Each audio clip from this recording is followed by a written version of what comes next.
بسم اللہ الرحمن الرحیم۔ اللہ کے نام سے شروع جو نہایت مہربان رحمت والا ہے۔ یسألونک عن الانفال قل الانفال للہ والرسول فاتقوا اللہ واصلحوا ذات بینکم وَأَطِيعُوا اللَّهَ وَرَسُولَهُ إِن كُنتُم مُؤْمِنِينَ۔ اے محبوب تم سے غنیمتوں کو پوچھتے ہیں، تم فرماؤ غنیمتوں کے مالک اللہ اور رسول ہیں، تو اللہ سے ڈرو اور اپنے آپس میں میل یعنی صلح صفائی رکھو، اور اللہ اور رسول کا حکم مانو اگر ایمان رکھتے ہو۔ جنگ بدر کے موقع پر جب دشمن کو شکست ہو گئی تو صحابہ کرام 3 حصوں میں تقسیم ہو گئے تھے۔ ایک حصہ حضرت صلی اللہ علیہ وسلم کی حفاظت کے لیے آپ کے ساتھ رہا، دوسرا حصہ دشمن کے تعاقب میں روانہ ہو گیا، اور تیسرا حصہ دشمن کے چھوڑے ہوئے مال غنیمت کو جمع کرنے میں مشغول ہو گیا۔ یہ چونکہ پہلی جنگ تھی اور مال غنیمت کے بارے میں مفصل ہدایات نہیں آئی تھیں، اس لیے اس تیسرے حصے نے یہ سمجھا کہ جو مال انہوں نے اکٹھا کیا ہے وہ انہی کا ہے، اور شاید زمانہ جاہلیت میں معمول ایسا ہی رہا ہوگا۔ لیکن جنگ ختم ہونے کے بعد پہلے 2 گروہوں کو یہ خیال ہوا کہ وہ بھی جنگ میں برابر کے شریک تھے، بلکہ مال غنیمت اکٹھا ہونے کے وقت زیادہ اہم خدمات انجام دے رہے تھے، اس لیے ان کو بھی اس مال میں حصے دار ہونا چاہیے۔ یہ ایک فطری تقاضا تھا جس کی بنا پر ان حضرات کے درمیان بحث کی بھی نوبت آئی۔ جب معاملہ حضرت صلی اللہ علیہ وسلم کے پاس پہنچا تو یہ آیات نازل ہوئیں جن میں یہ بتا دیا گیا کہ مال غنیمت کے بارے میں فیصلے کا مکمل اختیار اللہ اور اس کے رسول کو ہے۔ چنانچہ بعد میں اسی صورت کی آیت نمبر 41 میں مال غنیمت کی تقسیم کے بارے میں مفصل احکام آ گئے۔ زیر نظر آیت نے ہدایت دی کہ اگر مسلمانوں کے درمیان کوئی رنجش ہوئی ہے تو اس وضاحت کے بعد اسے دور کر کے باہمی تعلقات درست کر لینے چاہیے۔ انما المؤمنون الذين اذا ذكر الله وجلت قلوبهم واذا تليت عليهم آياته زادتهم ايمانا وعلى ربهم يتوكلون۔ ایمان والے وہی ہیں کہ جب اللہ یاد کیا جائے ان کے دل ڈر جائیں، اور جب ان پر اس کی آیتیں پڑھی جائیں ان کا ایمان ترقی پائے اور اپنے رب ہی پر بھروسہ کریں۔ الذين يقيمون الصلاة ومما رزقناهم ينفقون۔ وہ جو نماز قائم رکھیں اور ہمارے دیے سے کچھ ہماری راہ میں خرچ کریں۔ اولئك هم المؤمنون حقا لهم درجات عند ربهم ومغفرة ورزق کریم۔ یہی سچے مسلمان ہیں، ان کے لیے درجے ہیں ان کے رب کے پاس، اور بخشش ہے اور عزت کی روزی۔ كما أخرجك ربك من بيتك بالحق وإن فريقا من المؤمنين لكارهون۔ جس طرح اے محبوب تمہیں تمہارے رب نے تمہارے گھر سے حق کے ساتھ برآمد کیا، اور بے شک مسلمانوں کا ایک گروہ اس پر ناخوش تھا۔ جن لوگوں نے مال غنیمت جمع کیا تھا ان کی خواہش یہ تھی کہ مال انہی کے پاس رہے، لیکن فیصلہ اس کے برعکس ہوا۔ اب ان کو تسلی دی جا رہی ہے کہ انسان کی ہر خواہش انجام کے اعتبار سے درست نہیں ہوتی، اسے بعد میں پتہ چلتا ہے کہ جو واقعہ اس کی خواہش کے خلاف ہوا بہتری اسی میں تھی، اور یہ ایسا ہی ہے جیسے ابو جہل سے جنگ کرنے کے معاملے میں ہوا۔ مدینہ منورہ سے نکلتے وقت چونکہ صرف ابو سفیان کے قافلے پر حملہ کرنا پیش نظر تھا اور کوئی باقاعدہ لشکر تیار نہیں کیا گیا تھا، اس لیے جب یہ بات سامنے آئی کہ ابو جہل ایک بڑا لشکر لے کر مقابلے پر آ گیا ہے تو بعض صحابہ کی خواہش یہ تھی کہ ابو جہل سے جنگ کرنے کے بجائے فی الحال واپس چلے جائیں، کیونکہ اس بے سر و سامانی کی حالت میں ایک مسلح فوج کا مقابلہ موت کے منہ میں جانے کے مترادف ہوگا۔ لیکن دوسرے صحابہ نے بڑی پرجوش تقریریں کی جن سے حضرت صلی اللہ علیہ وسلم بہت خوش ہوئے، اور جب آپ کی مرضی معلوم ہو گئی تو سب نے جنگ میں حصہ لینے کا فیصلہ کر لیا، اور بعد میں ثابت ہوا کہ مسلمانوں کا عظیم فائدہ اسی میں تھا کہ اس طرح کفر کی کمر توڑ دی گئی۔ يجادلونك في الحق بعدما تبين كأنما يساقون إلى الموت وهم ينظرون۔ سچی بات میں تم سے جھگڑتے تھے، بعد اس کے کہ ظاہر ہو چکی، گویا وہ آنکھوں دیکھی موت کی طرف ہانکے جاتے ہیں۔ وَإِذْ يَعِدُكُمُ اللَّهُ إِحْدَى الطَّائِفَتَيْنِ أَنَّهَا لَكُمْ وَتَوَدُّونَ أَنَّ غَيْرَ ذَاتِ الشَّوْكَةِ تَكُونُ لَكُمْ وَيُرِيدُ اللَّهُ أَن يُحِقَّ الْحَقَّ بِكَلِمَاتِهِ وَيَقْطَعَ دَابِرَ الْكَافِرِينَ۔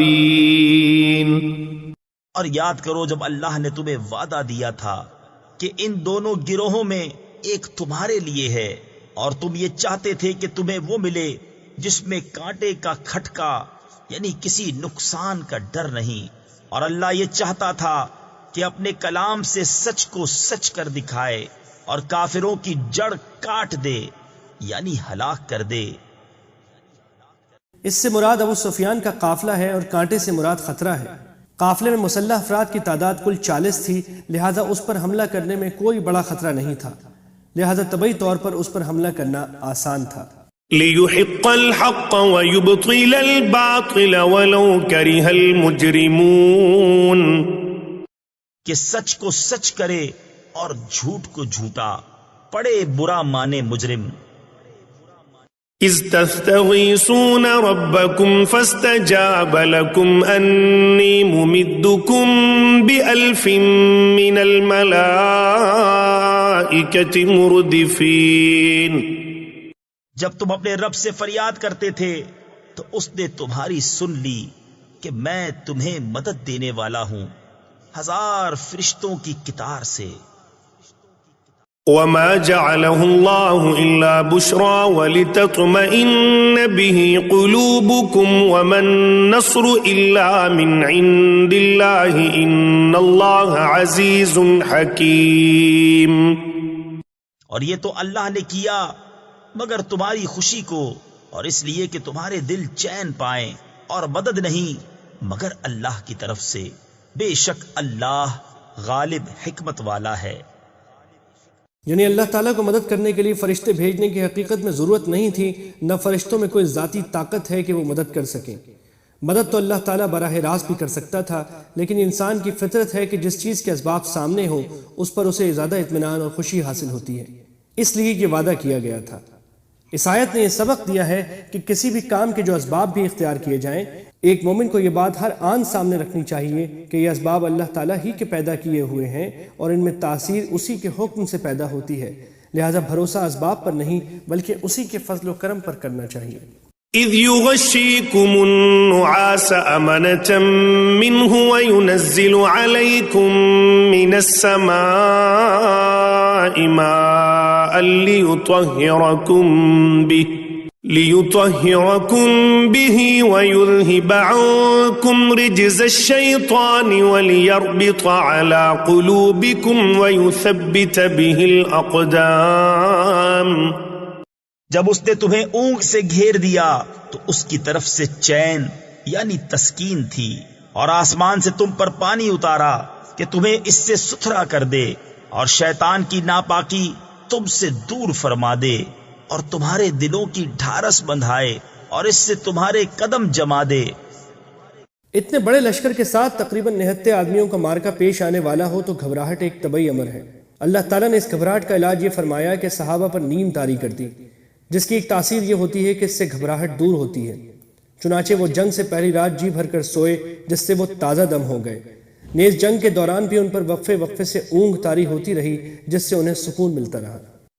مسلمانوں کے لیے ایک بڑا مسئلہ یہ تھا کہ کفار نے بدر کے میدان میں پہلے پہنچ کر بہترین جگہ پر قبضہ کر لیا تھا، جہاں پانی بھی کافی تھا اور زمین بھی سخت تھی۔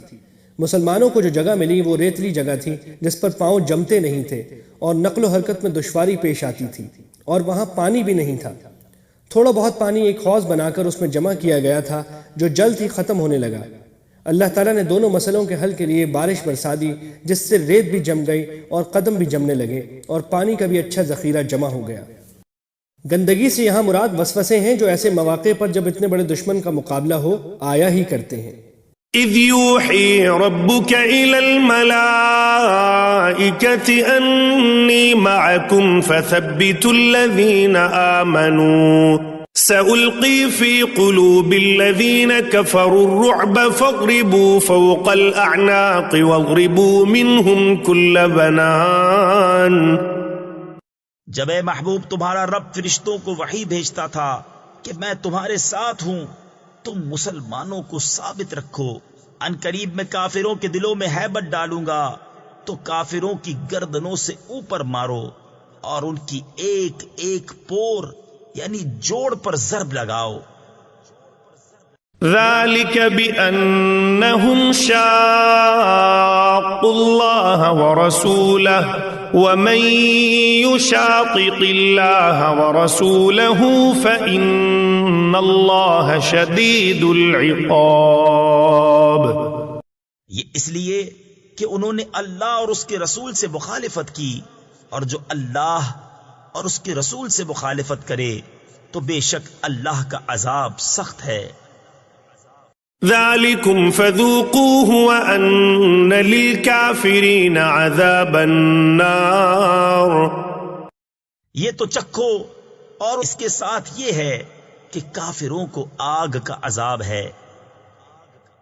يا أيها الذين آمنوا إذا لقيتم الذين كفروا زحفا فلا تولوهم الأدبار.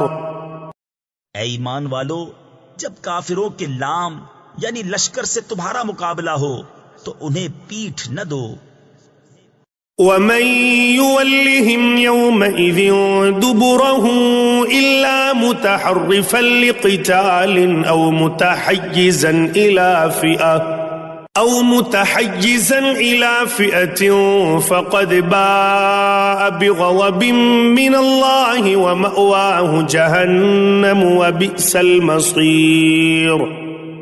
اور جو اس دن انہیں پیٹھ دے گا مگر لڑائی کا ہنر کرنے یا اپنی جماعت میں جا ملنے کو، تو وہ اللہ کے غضب میں پلٹا، اور اس کا ٹھکانہ دوزخ ہے، اور کیا بری جگہ ہے پلٹنے کی. یہاں دشمن کے مقابلے سے پیٹھ پھیرنے کو ہر حالت میں ناجائز قرار دیا گیا ہے، چاہے دشمن کی تعداد کتنی زیادہ ہو، اور جنگ بدر کے وقت صورتحال یہی تھی. البتہ بعد میں اس حکم کی تفصیل اسی صورت کی آیت 65 اور 66 میں بیان فرمائی گئی ہے، جس کی روح سے اب حکم یہ ہے کہ دشمن کی تعداد اگر دگنی یا اس سے کم ہو تب تو میدان چھوڑنا حرام ہے، لیکن اگر ان کی تعداد اس سے زیادہ ہو تو میدان چھوڑنے کی اجازت ہے. پھر جس وقت دشمن کو پیٹھ دکھانا ناجائز ہوتا ہے، اس پہ بھی اس آیت نے 2 صورتوں کو مستثنی رکھا ہے. ایک یہ کہ بعض اوقات جنگ ہی کی کسی حکمت عملی کے طور پر پیچھے ہٹنا پڑتا ہے، مقصد میدان سے بھاگنا نہیں ہوتا، ایسے میں پیچھے ہٹنا جائز ہے. دوسری صورت یہ ہے کہ پیچھے ہٹ کر اپنی فوج کے پاس جانا اس لیے مقصود ہو کہ ان کی مدد لے کر دوبارہ حملہ کیا جائے، یہ صورت بھی جائز ہے. فلم تقتلوهم ولكن الله قتلهم وما رميت إذ رميت ولكن الله رمى وليبلي المؤمنين منه بلاء حسنا إن الله سميع عليم. تو تم نے انہیں قتل نہ کیا بلکہ اللہ نے انہیں قتل کیا، اور اے محبوب وہ خاک جو تم نے پھینکی تم نے نہ پھینکی تھی بلکہ اللہ نے پھینکی، اور اس لیے کہ مسلمانوں کو اس سے اچھا انعام عطا فرمائے، بے شک اللہ سنتا جانتا ہے. جنگ بدر کے موقع پر جب دشمن پوری طاقت سے حملہ کرنے کے لیے چڑھا چلا آ رہا تھا، اس وقت حضرت صلی اللہ علیہ وسلم نے اللہ تعالیٰ کے حکم سے ایک مٹھی میں مٹی اور کنکر اٹھا کر دشمن کی طرف پھینکے تھے. اللہ تعالیٰ نے وہ کنکریاں دشمن کے ہر فرد تک پہنچا دی جو ان کی آنکھوں وغیرہ میں جا کر لگیں، اور ان سے لشکر میں افراتفری مچ گئی. یہ اس واقعے کی طرف اشارہ ہے. ذالکم وان اللہ موہن کید الکافرین. یہ تو لو، اور اس کے ساتھ یہ ہے کہ اللہ کافروں کا داؤں سست کرنے والا ہے. یہ در حقیقت ایک سوال کا جواب ہے. سوال یہ ہو سکتا ہے کہ اللہ تعالیٰ تو اپنی قدرت سے دشمن کو براہ راست ہلاک کر سکتا تھا، پھر اس نے مسلمانوں کو کیوں استعمال کیا اور کنکریاں حضرت صلی اللہ علیہ وسلم کے دستے مبارک سے کیوں پھینکوائیں؟ جواب یہ دیا گیا ہے کہ اول تو اللہ تعالیٰ کا یہ دستور ہے کہ وہ تکوینی امور میں بھی کسی ظاہری سبب کے ذریعے انجام دلواتا ہے، اور یہاں مسلمانوں کو اس لیے ذریعہ بنایا گیا کہ ان کو اجر و ثواب حاصل ہو، اور دوسرے وہ کافروں کو یہ بھی دکھانا چاہتا تھا کہ جن سازشوں اور وسائل پر انہیں ناز ہے وہ سب ان لوگوں کے ہاتھوں خاک میں مل سکتے ہیں جنہیں تم کمزور سمجھتے رہے ہو۔ إن تستفتحوا فقد جاءكم الفتح وإن تنتهوا فهو خير لكم وإن تعودوا نعد ولن تغني عنكم فئتكم شيئا ولو كثرت وأن الله مع المؤمنين۔ اے کافروں، اگر تم فیصلہ مانگتے ہو تو یہ فیصلہ تم پر آ چکا، اور اگر باز آؤ تو تمہارا بھلا ہے، اور اگر تم پھر شرارت کرو تو ہم پھر سزا دیں گے، اور تمہارا جتھا یعنی گروہ تمہیں کچھ کام نہ دے گا چاہے کتنا ہی بہت ہو، اور اس کے ساتھ یہ ہے کہ اللہ مسلمانوں کے ساتھ ہے۔ يا أيها الذين آمنوا أطيعوا الله ورسوله ولا تولوا عنه وأنتم تسمعون۔ اے ایمان والو، اللہ اور اس کے رسول کا حکم مانو اور سن سنا کر اس سے نہ پھرو۔ ولا تكونوا كالذين قالوا سمعنا وهم لا يسمعون۔ اور ان جیسے نہ ہونا جنہوں نے کہا ہم نے سنا اور وہ نہیں سنتے۔ ان شر الدواب عند الله الصم البكم الذين لا يعقلون۔ بے شک سب جانوروں میں بدتر اللہ کے نزدیک وہ ہیں جو بہرے گونگے ہیں، جن کو عقل نہیں۔ پچھلی آیت میں سننے سے مراد سمجھنا ہے، اور مطلب یہ ہے کہ کافر لوگ کانوں سے تو سننے کا دعویٰ کرتے ہیں مگر سمجھنے کی کوشش نہیں کرتے۔ اس لحاظ سے وہ جانوروں سے بھی بدتر ہیں، کیونکہ بے زبان جانور اگر کسی کی بات کو نہ سمجھیں تو اتنی بری بات نہیں ہے، ان میں یہ صلاحیت پیدا ہی نہیں کی گئی اور نہ ان سے یہ مطالبہ ہے۔ لیکن انسانوں میں تو سمجھنے کی صلاحیت پیدا کی گئی ہے، اور ان سے یہ مطالبہ بھی ہے کہ وہ سوچ سمجھ کر کوئی راستہ اپنائیں۔ اگر وہ سمجھنے کی کوشش نہ کریں تو جانوروں سے بھی بدتر ہیں۔ ولو علم الله فيهم خيرا لأسمعهم ولو أسمعهم لتولوا وهم معرضون۔ اور اگر اللہ ان میں کچھ بھلائی جانتا تو انہیں سنا دیتا، اور اگر سنا دیتا جب بھی انجام کار منہ پھیر کر پلٹ جاتے۔ بھلائی سے یہاں مراد حق کی طلب اور جستجو ہے، اور جیسا کہ پہلے عرض کیا گیا سننے سے مراد سمجھنا ہے۔ اس طرح اس آیت میں یہ اہم نقطہ واضح کیا گیا ہے کہ اللہ تعالیٰ حق کو سمجھنے اور اس پر عمل کرنے کی توفیق اس کو دیتا ہے جس کے دل میں حق کی طلب ہو۔ اگر کسی میں حق کی طلب ہی نہ ہو اور وہ غفلت کی حالت میں اس طرح زندگی گزار رہا ہو کہ بس جو کچھ میں کر رہا ہوں ٹھیک کر رہا ہوں اور مجھے کسی سے کچھ سیکھنے کی ضرورت نہیں ہے، تو اول تو وہ حق بات کو سمجھنے ہی سے محروم رہتا ہے، اور اگر سمجھ بھی جائے تو اس کا نوٹس ہی نہیں لیتا اور حق سے بدستور منہ موڑے رہتا ہے۔ يا أيها الذين آمنوا استجيبوا لله وللرسول إذا دعاكم لما يحييكم واعلموا أن الله يحول بين المرء وقلبه وأنه إليه تحشرون۔ اے ایمان والو، اللہ اور رسول کے بلانے پر حاضر ہو جب رسول تمہیں اس چیز کے لیے بلائیں جو تمہیں زندگی بخشے گی، اور جان لو کہ اللہ کا حکم آدمی اور اس کے دلی ارادوں میں حائل ہو جاتا ہے، اور یہ کہ تمہیں اسی کی طرف اٹھنا ہے۔ اس مختصر جملے میں بڑی عظیم حقیقت بیان فرمائی گئی ہے۔ اول تو اسلام کی دعوت اور اس کے احکام ایسے ہیں کہ اگر ان پر تمام انسان پوری طرح عمل کرنے لگیں تو اسی دنیا میں وہ پرسکون زندگی کی ضمانت دیتے ہیں۔ عبادات کے علاوہ جو روحانی سکون کا بہترین ذریعہ ہیں، اسلام کے تمام معاشرتی، معاشی اور سیاسی احکام دنیا کو نہایت خوشگوار زندگی فراہم کر سکتے ہیں۔ دوسری طرف زندگی تو اصل میں آخرت کی ابدی زندگی ہے، اور اس کی خوشگواری تمام تر اسلامی احکام کی پیروی پر موقوف ہے۔ لہٰذا اگر کسی کو اسلام کا کوئی حکم مشکل بھی محسوس ہو تو اسے یہ سوچنا چاہیے کہ میری خوشگوار زندگی کا دار و مدار اس پر ہے۔ جس طرح انسان زندگی کی خاطر بڑے سے بڑے اور مشکل آپریشن کو منظور کر لیتا ہے، اسی طرح شریعت کا ہر وہ حکم جس میں محنت یا مشقت معلوم ہوتی ہے یا نفسانی خواہشات کی قربانی دینی پڑتی ہو، اس کو بھی خندہ پیشانی سے منظور کرنا چاہیے، کیونکہ اس کی حقیقی زندگی کا دار و مدار۔ اس کا مطلب یہ ہے کہ جس شخص کے دل میں حق کی طلب ہوتی ہے، اگر اس کے دل میں کبھی گناہ کا تقاضا پیدا ہو اور وہ طالب حق کی طرح اللہ تعالیٰ سے رجوع کر کے اس سے مدد مانگے، تو اللہ تعالیٰ اس کے اور گناہ کے درمیان آڑ بن جاتے ہیں اور وہ گناہ کے ارتکاب سے محفوظ رہتا ہے، اور اگر کبھی غلطی ہو بھی جائے تو اسے توبہ کی توفیق ہو جاتی ہے۔ اسی طرح اگر کسی کے دل میں حق کی طلب نہ ہو اور وہ اللہ تعالیٰ کی طرف رجوع نہ کرتا ہو، تو اگر کبھی اس کے دل میں نیک خیال آ بھی جائے اور وہ اسے ٹلاتا چلا جائے تو اسے نیکی کی توفیق نہیں ملتی۔ کچھ نہ کچھ اسباب ایسے پیدا ہو جاتے ہیں کہ اس کے دل میں جو خیال آیا تھا وہ کمزور پڑ جاتا ہے یا اس پر عمل کا موقع نہیں ملتا۔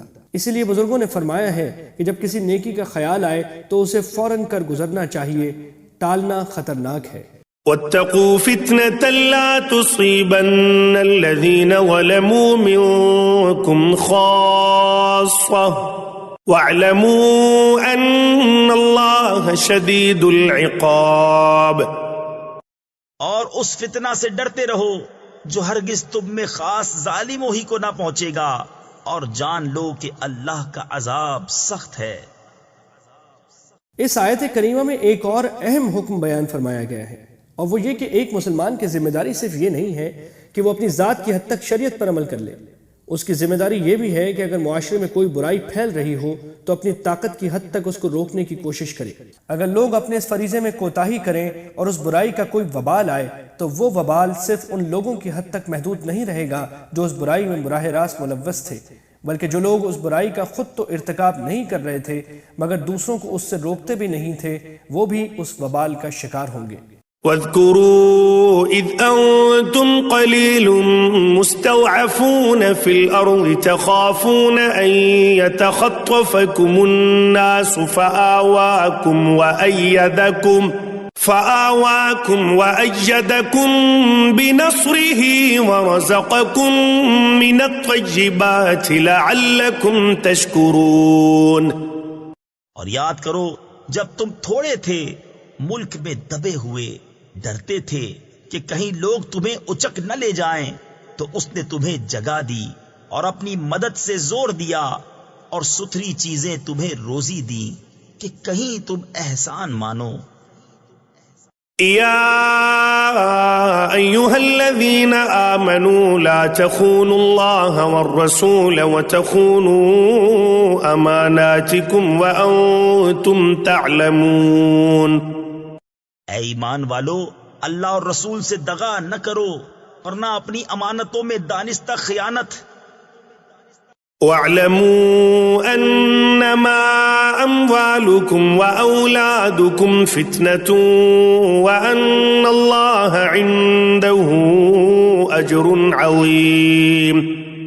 اور جان رکھو کہ تمہارے مال اور تمہاری اولاد سب فتنہ ہے، اور اللہ کے پاس بڑا ثواب ہے۔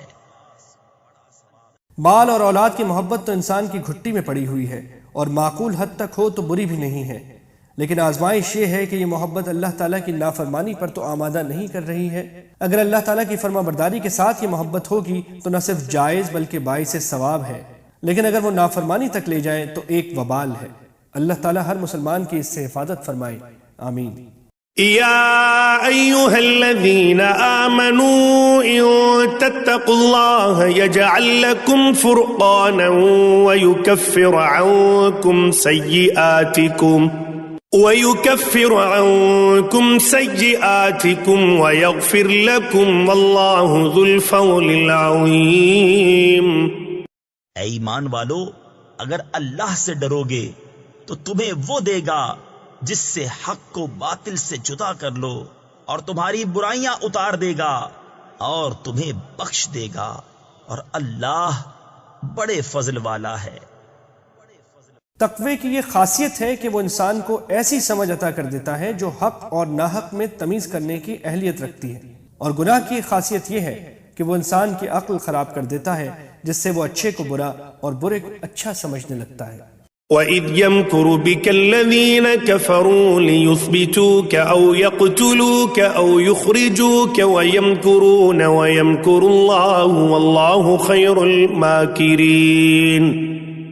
اور اے محبوب یاد کرو جب کافر تمہارے ساتھ مکر کرتے تھے کہ تمہیں بند یعنی قید کر لیں یا شہید کر دیں یا نکال یعنی جلا وطن کر دیں، اور وہ اپنا سا مکر کرتے تھے، اور اللہ اپنی خفیہ تدبیر فرماتا تھا، اور اللہ کی خفیہ تدبیر سب سے بہتر۔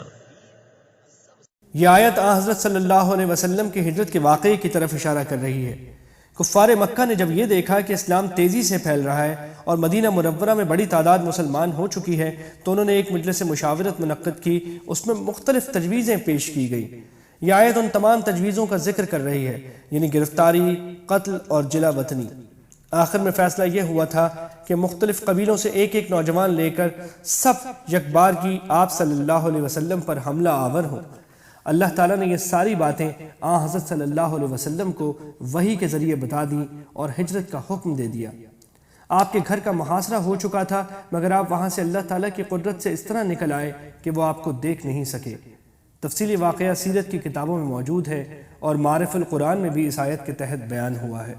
وَإِذَا تُتْلَى عَلَيْهِمْ آيَاتُنَا قَالُوا قَدْ سَمِعْنَا لَوْ نَشَاءُ لَقُلْنَا مِثْلَ هَذَا إِنْ هَذَا إِلَّا أَسَاطِيرُ الْأَوَّلِينَ۔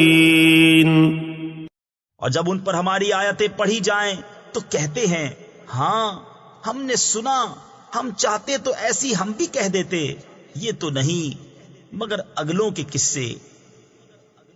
وَإِذْ قَالُوا اللَّهُمَّ إِن كَانَ هَذَا هُوَ الْحَقَّ مِنْ عِنْدِكَ فَأَمْطِرْ عَلَيْنَا حِجَارَةً مِنَ السَّمَاءِ أَوْ ائْتِنَا بِعَذَابٍ أَلِيمٍ۔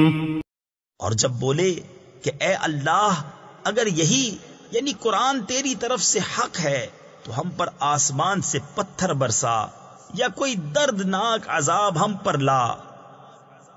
وَمَا كَانَ اللَّهُ لِيُعَذِّبَهُمْ وَأَنْتَ فِيهِمْ وَمَا كَانَ اللَّهُ مُعَذِّبَهُمْ وَهُمْ يَسْتَغْفِرُونَ۔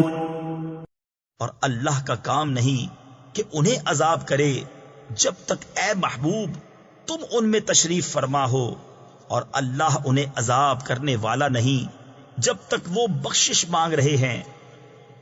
مطلب یہ ہے کہ لوگ اپنے کفر اور شرک کی وجہ سے مستحق تو اسی بات کے تھے کہ ان پر عذاب نازل کیا جائے، لیکن دو وجہ سے اللہ تعالیٰ نے ان پر عذاب نازل نہیں فرمایا۔ ایک وجہ یہ کہ حضور نبی کریم صلی اللہ علیہ وسلم ان کے ساتھ مکہ مکرمہ میں موجود ہیں اور آپ کے ہوتے ہوئے عذاب نازل نہیں ہو سکتا، کیونکہ نبی کی موجودگی میں اللہ تعالیٰ کسی قوم پر عذاب نہیں بھیجتا۔ جب نبی بستی سے نکل جاتے ہیں تب عذاب آتا ہے۔ اس کے علاوہ حضرت صلی اللہ علیہ وسلم کو رحمت للعالمین بنا کر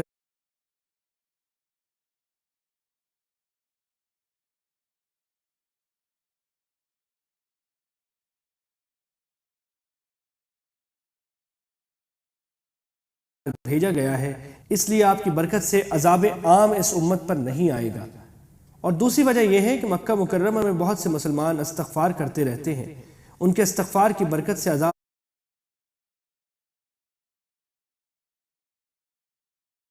رکا ہوا ہے۔ اور بعض مفسرین نے اس کی یہ تشریح بھی کی ہے کہ خود مشرکین مکہ بھی اپنے طواف کے دوران کثرت سے غفرانک کہتے رہتے تھے، جو استغفار ہی کی ایک قسم ہے۔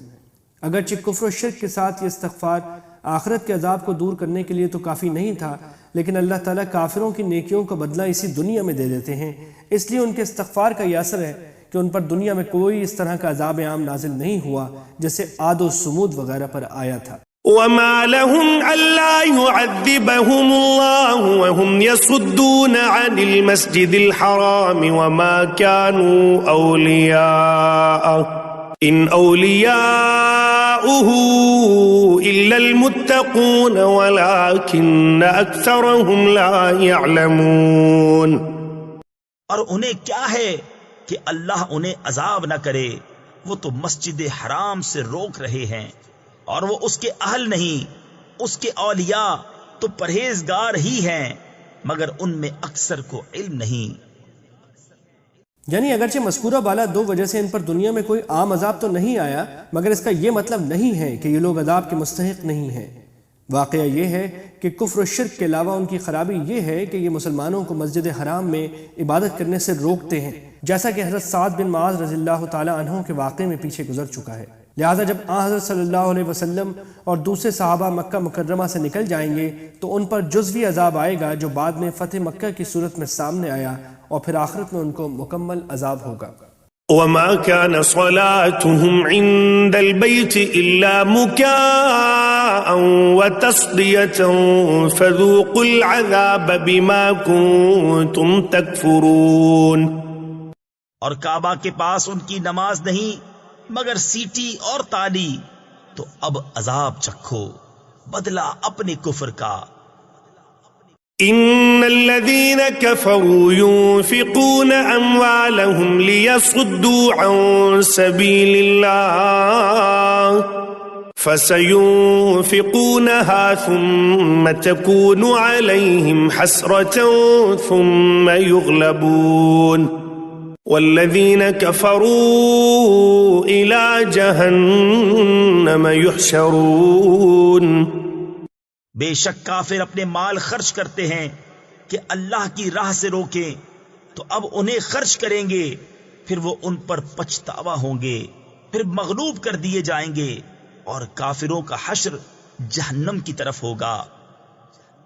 جنگ بدر کے بعد قریش کے بچے کچھ سرداروں نے چندہ جمع کرنا شروع کیا تھا کہ اس سے ایک بڑی جنگ کی تیاری کرے۔ یہ آیت اس موقع پر نازل ہوئی۔ ليميز الله الخبيث من الطيب ويجعل الخبيث بعضه على بعض فيركمه جميعا فيجعله في جهنم أولئك هم الخاسرون۔ اس لیے کہ اللہ گندے کو ستھرے سے جدا فرما دے اور نجاستوں کو تلے اوپر رکھ کر سب ایک ڈھیر بنا کر جہنم میں ڈال دے، وہی نقصان پانے والے ہیں۔ قل للذين كفروا إن ينتهوا يغفر لهم ما قد سلف وإن يعودوا فقد مضت سنة الأولين۔ تم کافروں سے فرماؤ اگر وہ باز رہے تو جو ہو گزرا وہ انہیں معاف فرما دیا جائے گا، اور اگر پھر وہی کریں تو اگلوں کا دستور گزر چکا ہے۔ اس آیت نے یہ اصول بتا دیا ہے کہ جب کوئی شخص ایمان لے آئے تو کفر کی حالت میں اس نے جتنے بھی گناہ کیے ہوں وہ سب معاف ہو جاتے ہیں، یہاں تک کہ پچھلی نمازوں، روزوں اور دوسری عبادتوں کی قضا بھی اس کے ذمے لازم نہیں ہوتی۔ اس سے ان کافروں کی طرف بھی اشارہ ہے جو جنگ بدر میں مارے گئے، اور ان پچھلی امتوں کی طرف بھی جن پر عذاب نازل ہوا۔ مطلب یہ ہے کہ ان لوگوں کا انجام تمہارے سامنے گزر چکا ہے، اگر تم اپنی ضد سے باز نہ آئے تو ویسا ہی انجام تمہارا بھی ہو سکتا ہے۔ وقاتلوهم حتى لا تكون فتنة ويكون الدين كله لله فإن انتهوا فإن الله بما يعملون بصير۔ اور ان سے لڑو یہاں تک کہ کوئی فساد باقی نہ رہے اور سارا دین اللہ ہی کا ہو جائے، پھر اگر وہ باز رہیں تو اللہ ان کے کام دیکھ رہا ہے۔ جیسا کہ آگے سورہ توبہ میں آئے گا، جزیرہ عرب کو اللہ تعالیٰ نے اسلام کا مرکز بنایا ہے، اس لیے یہاں حکم یہ ہے کہ کوئی کافر یا مشرک مستقل طور پر نہیں رہ سکتا، یا اسلام لائے یا کہیں اور چلا جائے۔ اس لیے جزیرہ عرب میں کافروں سے اس وقت تک جنگ کا حکم دیا گیا ہے جب تک وہ ان دو باتوں میں سے کسی ایک بات کو اختیار نہ کر لیں۔ البتہ جزیرہ عرب سے باہر کا حکم مختلف ہے، وہاں غیر مسلموں کے ساتھ مختلف قسم کے معاہدے ہو سکتے ہیں۔ آیت کے تقریباً یہی الفاظ سورہ بقرہ میں بھی گزرے ہیں، وہاں ہم نے جو حاشیہ لکھا ہے اسے بھی ملاحظہ فرما لیا جائے۔ مطلب یہ ہے کہ اگر کوئی کافر ظاہری طور پر اسلام لے آئے تو مسلمانوں کو یہی حکم ہے کہ وہ اسے مسلمان سمجھیں اور دل کو ٹٹولنے کی کوشش نہ کریں، کیونکہ دل کا حال اللہ تعالیٰ کے سوا کوئی نہیں جانتا، وہی ان کے اعمال کو اچھی طرح دیکھ رہا ہے اور آخرت میں اسی کے مطابق فیصلہ کرے گا۔ وَإِن تَوَلَّوْا فَاعْلَمُوا أَنَّ اللَّهَ مَوْلَاكُمْ نِعْمَ الْمَوْلَى وَنِعْمَ النَّصِيرُ۔ اور اگر وہ پھریں تو جان لو کہ اللہ تمہارا مولا ہے، تو کیا ہی اچھا مولا اور کیا ہی اچھا مددگار۔ وَاعْلَمُوا أَنَّمَا غَنِمْتُم مِّن شَيْءٍ فَأَنَّ لِلَّهِ خُمُسَهُ وَلِلرَّسُولِ وَلِذِي الْقُرْبَى وَالْيَتَامَى وَالْمَسَاكِينِ وَابْنِ السَّبِيلِ إِن كُنتُمْ آمَنتُم بِاللَّهِ وَمَا أَنزَلْنَا عَلَى عَبْدِنَا يوم الفرقان يوم التقى الجمعان والله على كل شيء قدير۔ اور جان لو کہ جو کچھ غنیمت لو تو اس کا 5واں حصہ خاص اللہ اور رسول اور قرابت والوں اور یتیموں اور محتاجوں اور مسافروں کا ہے، اگر تم ایمان لائے ہو اللہ پر اور اس پر جو ہم نے اپنے بندے پر فیصلے کے دن اتارا، جس دن دونوں فوجیں ملی تھیں، اور اللہ سب کچھ کر سکتا ہے۔ دشمن کا جو مال جہاد کے دوران مجاہدین کے ہاتھ آیا ہو وہ مال غنیمت کہلاتا ہے۔ اس آیت میں اس کی تقسیم کا اصول بیان فرمایا گیا ہے، جس کا خلاصہ یہ ہے کہ جتنا مال اس طرح حاصل ہو اس کے 5 حصے کیے جائیں۔ ان میں سے 4 حصے تو مجاہدین کے درمیان تقسیم ہوں گے اور 5واں حصہ بیت المال میں داخل کیا جائے گا۔ پھر بیت المال کے اس 5ویں حصے خمس کو کس طرح خرچ کیا جائے گا، اس کی تفصیل کرتے ہوئے آیت نے اول تو یہ بتلایا ہے کہ یہ مال اصل میں اللہ تعالیٰ کی ملکیت ہے اور اسی کے حکم کے تحت تقسیم ہوگا۔ اس کے بعد اس کے 5 مصارف بیان فرمائے گئے ہیں۔ ایک حصہ نبی کریم صلی اللہ علیہ وسلم کا ہے، دوسرا حصہ آن حضرت صلی اللہ علیہ وسلم کے قریبی رشتہ داروں کا ہے، کیونکہ انہوں نے آپ کی اور اسلام کی نصرت میں بڑی قربانیاں دی تھیں اور ان کے لیے زکوٰۃ کا مال بھی حرام قرار دے دیا گیا تھا، اور باقی 3 حصے یتیموں، مسکینوں اور مسافروں میں خرچ کرنے کا حکم دیا گیا ہے۔ حضرت صلی اللہ علیہ وسلم کا جو حصہ تھا وہ جمہور فقہا کے نزدیک آپ کی وفات کے بعد ختم ہو گیا۔ آپ کے رشتہ داروں کے حصے کے بارے میں فقہا کے درمیان کچھ اختلاف ہے۔ امام شافعی رحمۃ اللہ علیہ کے نزدیک یہ حصہ اب بھی باقی ہے اور بنو ہاشم اور بنو المطلب کو بطور استحقاق دینا ضروری ہے، چاہے وہ حاجت مند ہوں یا مالدار۔ لیکن دوسرے تمام فقہاء اہل سنت یہ فرماتے ہیں کہ اگر وہ حاجت مند ہوں تب تو انہیں دوسرے حاجت مندوں پر ترجیح دے کر اس خمس میں سے دیا جائے گا، اور اگر وہ حاجت مند نہ ہوں تو ان کا کوئی مستقل حصہ نہیں ہوگا۔ حضرت عمر رضی اللہ تعالیٰ عنہ نے ایک مرتبہ حضرت علی رضی اللہ تعالیٰ عنہ کو خمس میں سے حصہ دیا تو حضرت علی رضی اللہ تعالیٰ عنہ نے یہ فرما کر لینے سے انکار کر دیا کہ اس سال ہمارے خاندان کو ضرورت نہیں۔ چنانچہ حضرت علی سمیت چاروں خلفائے راشدین کا عمل یہی رہا کہ بنو ہاشم اور بنو المطلب کے حضرات اگر حاجت مند ہوتے تو ان کو خمس میں سے حصہ دینے میں دوسروں پر مقدم رکھتے تھے، اور اگر حاجت مند نہ ہوتے تو انہیں نہیں دیتے تھے۔ اس کی ایک وجہ یہ بھی ہے کہ اکثر فقہاء اور مفسرین کے نزدیک اس آیت میں جو 5 مصارف بیان کیے گئے ہیں ان کا مطلب یہ نہیں کہ ان سب کو ضرور دیا جائے اور سب کو برابر دیا جائے، بلکہ یہ مصرف زکوٰۃ کے 8 مصارف کی طرح ہیں جن کا ذکر سورہ توبہ میں آنے والا ہے کہ امام یعنی سربراہ حکومت کو اختیار ہے کہ وہ ضرورت کے مطابق ان مصارف میں سے جس مصرف میں جتنا مناسب سمجھے تقسیم کرے۔ اس سے مراد جنگ بدر کا دن ہے۔ اس کو آیت میں یوم الفرقان فرمایا گیا ہے، یعنی وہ دن جس میں حق و باطل کے درمیان فیصلہ ہو گیا کہ 313 بے سر و سامان لوگ 1000 مسلح فوج پر معجزانہ طور سے غالب آ گئے، اور جو چیز اس دن نازل کی تھی اس سے مراد فرشتوں کی مدد اور قرآن کریم کی وہ آیات ہیں جو اس دن مسلمانوں کی تسلی کے لیے نازل کی گئی۔ اذ انتم بالعدوة الدنيا وهم بالعدوة القصوى والركب اسفل منكم ولو تواعدتم لاختلفتم في الميعاد ولكن ليقضي الله امرا كان مفعولا ليهلك من هلك عن بينة ويحيى من حي عن بينة وإن الله لسميع عليم۔ جب تم نالے کے اس کنارے تھے اور کافر پرلے کنارے اور قافلہ تم سے ترائی میں، اور اگر تم آپس میں کوئی وعدہ کرتے تو ضرور وقت پر برابر نہ پہنچتے، لیکن یہ اس لیے کہ اللہ پورا کرے جو کام ہونا ہے، کہ جو ہلاک ہو دلیل سے ہلاک ہو اور جو جیے دلیل سے جیے، بے شک اللہ ضرور سنتا جانتا ہے۔ یہ میدان جنگ کا نقشہ بتایا جا رہا ہے۔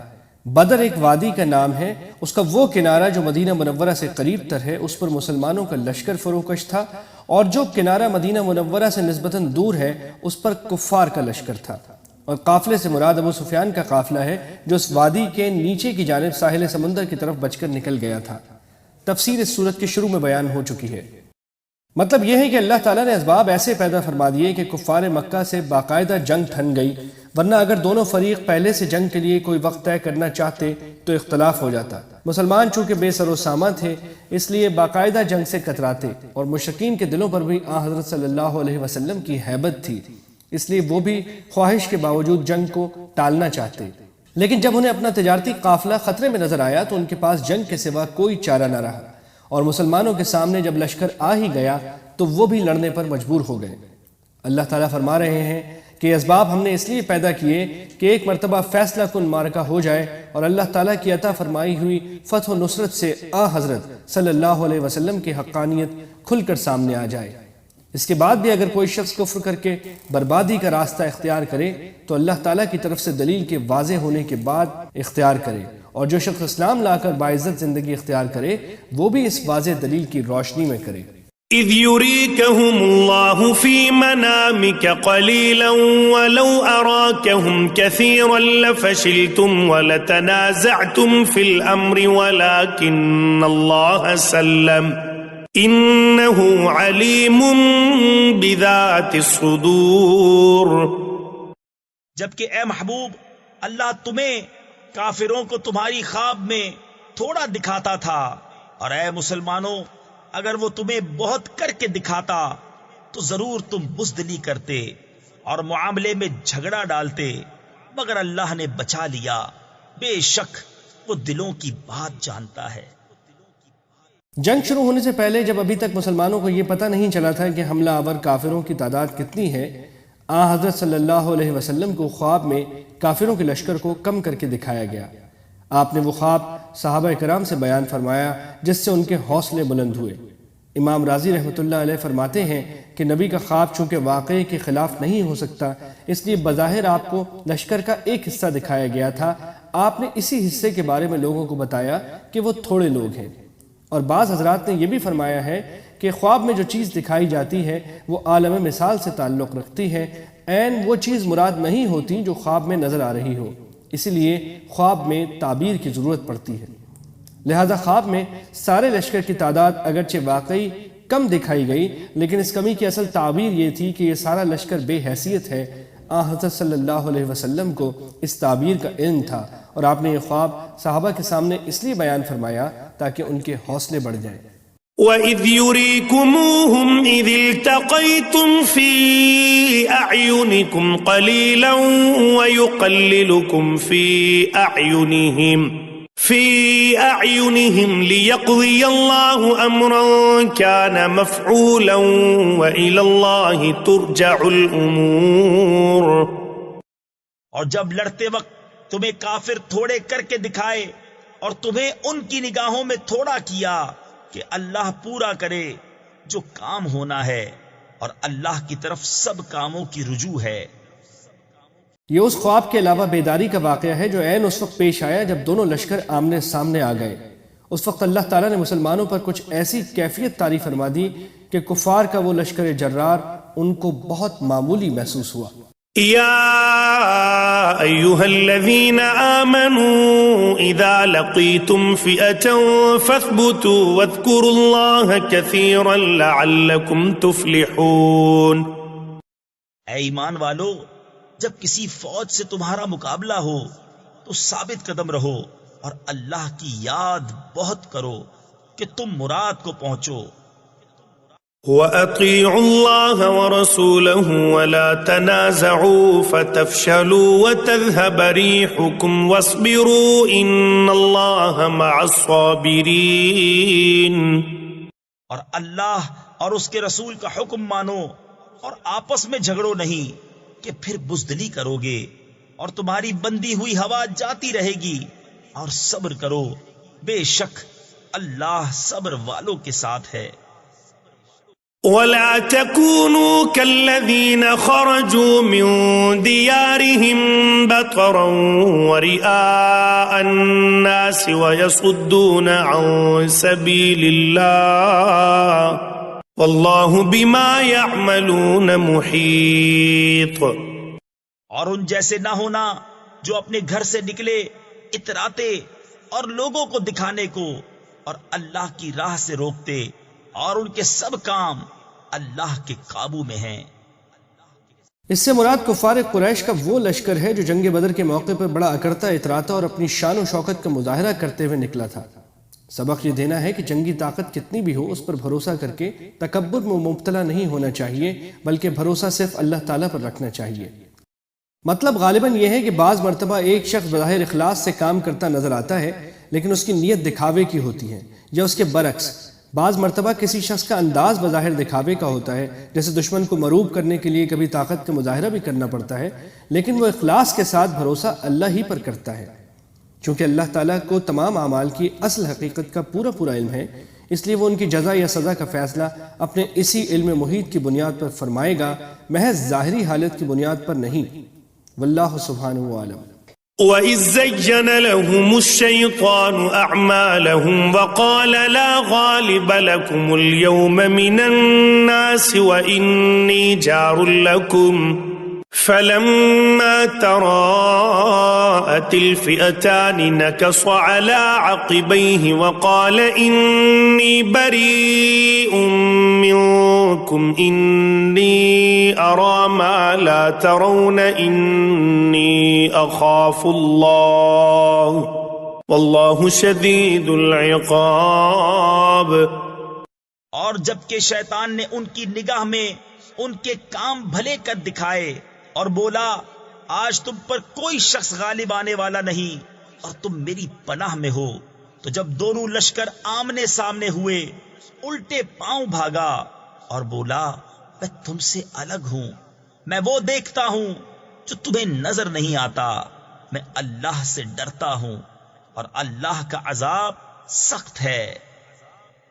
شیطان کی طرف سے یقین دہانی اس طرح بھی ہو سکتی ہے کہ اس نے مشرکین کے دل میں یہ خیال ڈالا ہو، لیکن اگلے جملے میں جو واقعہ ذکر فرمایا گیا ہے اس سے ظاہر یہی ہے کہ اس نے کسی انسانی شکل میں آ کر مشرکین کو اکسایا تھا۔ چنانچہ حافظ ابن جریر رحمۃ اللہ علیہ وغیرہ نے یہ واقعہ نقل کیا ہے کہ جب مشرکین مکہ جنگ کے ارادے سے روانہ ہونے لگے تو انہیں یہ خطرہ لاحق ہوا کہ ان کے پیچھے ان کے گھروں پر قبیلہ بکر کے لوگ حملہ نہ کر دیں، جس سے ان کی پرانی دشمنی چلی آتی تھی۔ اس موقع پر شیطان اس قبیلے کے ایک سردار سراقہ کے روپ میں ان کے سامنے آیا اور اس نے اطمینان دلایا کہ تمہارے لشکر کی تعداد اتنی زیادہ ہے کہ کوئی تم پر غالب نہیں آ سکے گا، اور دوسرے یہ کہ تم ہمارے قبیلے کی طرف سے بے فکر رہو، میں خود تمہارا محافظ ہوں اور تمہارے ساتھ چلوں گا۔ مشرکین مکہ اس کی بات سے مطمئن ہو گئے، لیکن جب بدر کے میدان میں فرشتوں کا لشکر سامنے آیا تو شیطان جو سراقہ کی شکل میں ان کے ساتھ تھا یہ کہہ کر بھاگ کھڑا ہوا کہ میں تمہاری کوئی ذمہ داری نہیں لے سکتا اور مجھے وہ فوج نظر آ رہی ہے جو تم نہیں دیکھ سکتے۔ بعد میں جب مشرکین کا لشکر شکست کھا کر مکہ مکرمہ لوٹا تو انہوں نے سراقہ سے شکایت کی کہ تم نے ہمیں بڑا دھوکہ دیا۔ سراقہ نے جواب میں کہا کہ مجھے تو اس قصے کا ذرا بھی پتہ نہیں اور نہ میں نے ایسی کوئی بات کہی تھی۔ إذ يقول المنافقون والذين في قلوبهم مرض غر هؤلاء دينهم ومن يتوكل على الله فإن الله عزيز حكيم۔ جب کہتے تھے منافق اور وہ جن کے دلوں میں آزار یعنی بیماری ہے کہ یہ مسلمان اپنے دین پر مغرور ہیں، اور جو اللہ پر بھروسہ کرے تو بے شک اللہ غالب حکمت والا ہے۔ جب مسلمانوں نے بے سر و سامانی کی حالت میں اتنے بڑے لشکر سے ٹکر لے لی تو منافقین نے کہا تھا کہ یہ اپنے دین کے گھمنڈ میں بڑا دھوکہ کھا رہے ہیں، ان میں کفار مکہ کا مقابلہ کرنے کی طاقت نہیں ہے۔ وَلَوْ تَرَى إِذْ يَتَوَفَّى الَّذِينَ كَفَرُوا الْمَلَائِكَةُ يَضْرِبُونَ وُجُوهَهُمْ وَأَدْبَارَهُمْ وَذُوقُوا عَذَابَ الْحَرِيقِ۔ اور کبھی تو دیکھے جب فرشتے کافروں کی جان نکالتے ہیں، مار رہے ہیں ان کے منہ پر اور ان کی پیٹھ پر، اور چکھو آگ کا عذاب۔ ذلك بما قدمت أيديكم وأن الله ليس بظلام للعبيد۔ یہ بدلہ ہے اس کا جو تمہارے ہاتھوں نے آگے بھیجا، اور اللہ بندوں پر ظلم نہیں کرتا۔ كدأب آل فرعون والذين من قبلهم كفروا بآيات الله فأخذهم الله بذنوبهم إن الله قوي شديد العقاب۔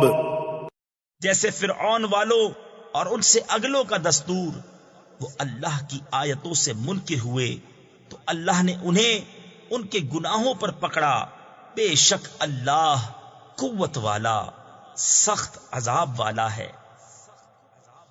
ذلك بأن الله لم يكن مغيرا نعمة أنعمها على قوم حتى يغيروا ما بأنفسهم وأن الله سميع عليم۔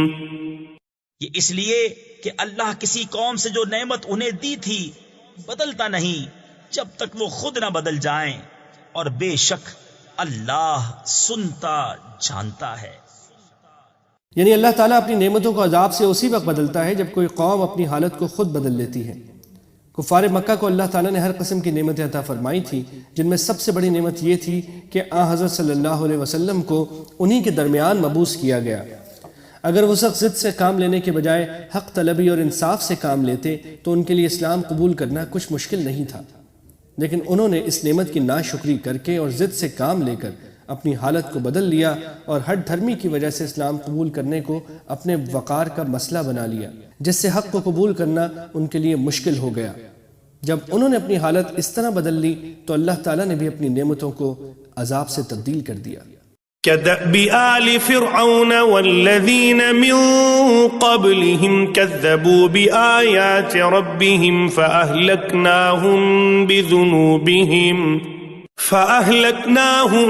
بذنوبهم وأغرقنا آل فرعون وكل كانوا ظالمين۔ جیسے فرعون والوں اور ان سے اگلوں کا دستور، انہوں نے اپنے رب کی آیتیں جھٹلائیں تو ہم نے ان کو ان کے گناہوں کے سبب ہلاک کیا، اور ہم نے فرعون والوں کو ڈبو دیا، اور وہ سب ظالم تھے۔ ان شر الدواب عند الله الذين كفروا فهم لا يؤمنون۔ بے شک سب جانوروں میں بدتر اللہ کے نزدیک وہ ہیں جنہوں نے کفر کیا اور ایمان نہیں لاتے۔ دیکھیے پیچھے آیت نمبر 22 کا حاشیہ۔ الذين عاهدت منهم ثم ينقضون عهدهم في كل مرة وهم لا يتقون۔ وہ جن سے تم نے معاہدہ کیا تھا پھر ہر بار اپنا عہد توڑ دیتے ہیں اور ڈرتے نہیں۔ اس سے مراد وہ یہودی ہیں جو مدینہ منورہ کے آس پاس آباد تھے۔ حضرت صلی اللہ علیہ وسلم نے ان سے معاہدہ فرمایا تھا کہ وہ اور مسلمان آپس میں امن کے ساتھ رہیں گے اور ایک دوسرے کے دشمن کا ساتھ نہیں دیں گے۔ یہودیوں نے بار بار اس عہد کی خلاف ورزی کی تھی اور خفیہ طور پر کفار مکہ کے ساتھ ساز باز کرتے رہتے تھے۔ فَإِمَّا تَثْقَفَنَّهُمْ فِي الْحَرْبِ فَشَرِّدْ بِهِمْ مَنْ خَلْفَهُمْ لَعَلَّهُمْ يَذَّكَّرُونَ۔ تو اگر تم کہیں انہیں لڑائی میں پاؤ تو انہیں ایسا قتل کرو جس سے ان کے پس ماندوں کو بھگاؤ، اس امید پر کہ شاید انہیں عبرت ہو۔ مطلب یہ ہے کہ اگر وہ کسی جنگ میں کھل کر مسلمانوں کے مقابلے پر آ جائیں تو انہیں ایسا سبق سکھایا جائے کہ نہ صرف ان کو بدعہتی کا انجام پتہ لگ جائے بلکہ جو کفار مکہ ان کو پیچھے سے اکساتے رہتے ہیں ان کو بھی ایسی عبرت ہو کہ ان کے منصوبے تتر بتر ہو کر رہ جائیں۔ وَإِمَّا تَخَافَنَّ مِنْ قَوْمٍ خِيَانَةً فَانبِذْ إِلَيْهِمْ عَلَى سَوَاءٍ إِنَّ اللَّهَ لَا يُحِبُّ الْخَائِنِينَ۔ اور اگر تم کسی قوم سے دغا یعنی عہد شکنی کا اندیشہ کرو تو ان کا عہد ان کی طرف پھینک دو برابری پر، بے شک دغا والے اللہ کو پسند نہیں۔ یہ اس صورت کا حکم بیان ہو رہا ہے جب ان لوگوں کی طرف سے کھلی بدعہدی تو نہ ہوئی ہو، لیکن اندیشہ ہو کہ کسی وقت وہ بدعہدی کر کے مسلمانوں کو نقصان پہنچا دیں گے۔ ایسے موقع کے لیے مسلمانوں کو حکم دیا گیا ہے کہ وہ واضح طور پر معاہدے کے ختم کرنے کا اعلان کر دیں اور انہیں بتا دیں کہ اب ہم میں سے کوئی معاہدے کا پابند نہیں ہے اور ہر فریق دوسرے کے خلاف کارروائی کرنے کے لیے آزاد ہے۔ اسی بات کو معاہدہ ان کی طرف پھینکنے سے تعبیر کیا گیا ہے جو عربی محاورے میں اسی معنی کے خلاف استعمال ہوتا ہے۔ تاکید یہ کی گئی ہے کہ صرف دشمن کی بدعہدی کے اندیشے کی بنا پر مسلمانوں کے لیے جائز نہیں ہے کہ وہ اعلان کے بغیر معاہدے کی خلاف ورزی کریں، کیونکہ یہ بات اللہ تعالیٰ کو پسند نہیں ہے۔ وَلَا يَحْسَبَنَّ الَّذِينَ كَفَرُوا سَبَقُوا إِنَّهُمْ لَا يُعْجِزُونَ، اور ہرگز کافر اس گھمنڈ میں نہ رہیں کہ وہ ہاتھ سے نکل گئے، بے شک وہ عاجز نہیں کرتے۔ یہ ان کافروں کی طرف اشارہ ہے جو جنگ بدر کے موقع پر بھاگ نکلے تھے۔ وَأَعِدُّوا لَهُم مَّا اسْتَطَعْتُم مِّن قُوَّةٍ وَمِن رِّبَاطِ الْخَيْلِ تُرْهِبُونَ بِهِ عَدُوَّ اللَّهِ وَعَدُوَّكُمْ وَآخَرِينَ مِن دُونِهِمْ لَا تَعْلَمُونَهُمْ اللہ یعلمہم وما تنفقوا من شیء فی سبیل اللہ یوفى الیکم وانتم لا تظلمون، اور ان کے لیے تیار رکھو جو قوت تمہیں بن پڑے اور جتنے گھوڑے باندھ سکو کہ ان سے ان کے دلوں میں دھاک بٹھاؤ جو اللہ کے دشمن اور تمہارے دشمن ہیں، اور ان کے سوا کچھ اوروں کے دلوں میں جنہیں تم نہیں جانتے، اللہ انہیں جانتا ہے، اور اللہ کی راہ میں جو کچھ خرچ کرو گے تمہیں پورا دیا جائے گا اور کسی طرح گھاٹے میں نہیں رہو گے۔ یہ پوری امت مسلمہ کے لیے ایک ابدی حکم ہے کہ وہ اسلام اور مسلمانوں کی شوکت قائم کرنے کے لیے ہر قسم کی دفاعی طاقت جمع کرنے کا اہتمام کرے۔ قرآن کریم نے طاقت کا عام لفظ استعمال کر کے بتا دیا ہے کہ جنگ کی تیاری کسی ایک ہتھیار پر موقوف نہیں، بلکہ جس وقت جس قسم کی دفاعی قوت کارآمد ہو اس وقت اسی طاقت کا حصول مسلمانوں کا فریضہ ہے۔ لہٰذا اس میں تمام جدید ترین ہتھیار اور آلات بھی داخل ہیں، اور وہ تمام اسباب و وسائل بھی جو مسلمانوں کے اجتماعی، معاشی اور دفاعی ترقی کے لیے ضروری ہوں۔ افسوس ہے کہ اس فریضے سے غافل ہو کر آج مسلمان دوسری قوموں کے دست نگر بنے ہوئے ہیں اور ان سے مرعوب ہیں۔ اللہ تعالی ہم کو اس صورتحال سے نجات عطا فرمائے، آمین۔ اس سے مراد مسلمانوں کے وہ دشمن ہیں جو اس وقت تک سامنے نہیں آئے تھے بلکہ بعد میں سامنے آئے، مثلا روم اور فارس کے لوگ جن سے حضرت صلی اللہ علیہ وسلم کے آخری دور اور خلافت راشدہ کے زمانے میں یا اس کے بھی بعد سابقہ پیش آیا۔ وَإِن جَنَحُوا لِلسَّلْمِ فَاجْنَحْ لَهَا وَتَوَكَّلْ عَلَى اللَّهِ إِنَّهُ هُوَ السَّمِيعُ الْعَلِيمُ، اور اگر وہ صلح کی طرف جھکیں تو تم بھی جھکو اور اللہ پر بھروسہ رکھو، بے شک وہی ہے سنتا جانتا۔ اس آیت کریمہ نے مسلمانوں کو دشمن سے صلح کرنے کی بھی اجازت دی ہے، بشرط یہ کہ وہ ایسی شرائط پر ہو جو مسلمانوں کی مصلحت کے مطابق ہو۔ وَإِن يُرِيدُوا أَن يَخْدَعُوكَ فَإِنَّ حَسْبَكَ اللَّهُ هُوَ الَّذِي أَيَّدَكَ بِنَصْرِهِ وَبِالْمُؤْمِنِينَ، اور اگر وہ تمہیں فریب دیا چاہیں تو بے شک اللہ تمہیں کافی ہے، وہی ہے جس نے تمہیں زور دیا اپنی مدد کا اور مسلمانوں کا۔ وَأَلَّفَ بَيْنَ قُلُوبِهِمْ لَوْ أَنفَقْتَ مَا فِي الْأَرْضِ جَمِيعًا مَا أَلَّفْتَ بَيْنَ قُلُوبِهِمْ وَلَكِنَّ اللَّهَ أَلَّفَ بَيْنَهُمْ إِنَّهُ عَزِيزٌ حَكِيمٌ، اور ان کے دلوں میں میل کر دیا، یعنی الفت پیدا کر دی۔ اگر تم زمین میں جو کچھ ہے سب خرچ کر دیتے ان کے دل نہ ملا سکتے، لیکن اللہ نے ان کے دل ملا دیے، بے شک وہی ہے غالب حکمت والا۔